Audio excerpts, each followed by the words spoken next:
Parli police ठाण्याबाहेर Valmik Karad यांच्या आईचं ठिय्या आंदोलन सुरू आहे। राजकीय सूड भावनेतून आपल्या मुलाला अडकवण्यात आल्याचा आरोप कराडच्या आईने केलाय।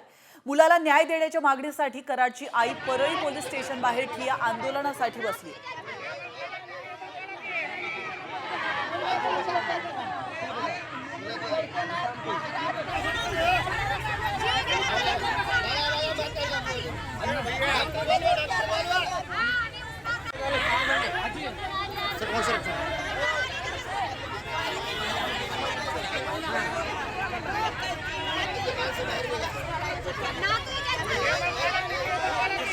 तुम्ही पोलीस स्टेशनच्या दारात बसलाय, काय मागणी हो? माझा लेख सुटला पाहिजे, खोटे गुन्हे मागे घेतले पाहिजे। खोटा आरोप माझ्या लेखावर व्हायलाय, तेवढा मागे घ्यावा। माझा लेख कशाच गुन्ह्यात नाही, कशात नाही। माझा लेख गुन्ह्यात असेल एवढ्या माया बहिणी आल्या असत्या का?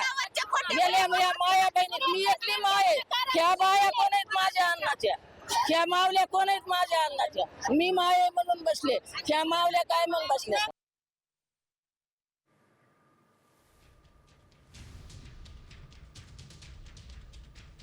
तर आपण या दृश्यांच्या माध्यमातून पाहू शकतोय, एकीकडे कराड समर्थक जमलेले आहेत आणि ते विरोध करतायत कराडच्या अटकेला। राजकीय सूडबुद्धीतून ही अटक करण्यात आल्याचं कराड समर्थकांनी म्हटलंय, तर दुसरीकडे कराडची आई देखील आंदोलनासाठी बसली आहे आणि आपल्या मुलाला राजकीय सूडबुद्धीतून अटक करण्यात आल्याचं देखील कराडच्या आईने म्हटलंय।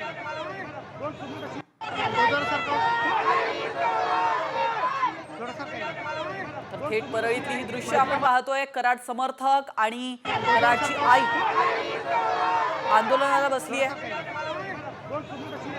तर परळीमध्ये कराड समर्थकांनी आमदार सुरेश धस आणि आमदार संदीप क्षीरसागर यांच्या प्रतिमेला जोडे मारले। आपण या दृश्यांच्या माध्यमातून पाहू शकतो, वाल्मिक कराडवरील आरोप राजकीय हेतूने प्रेरित असल्याचा समर्थकांकडून दावा केला जातोय।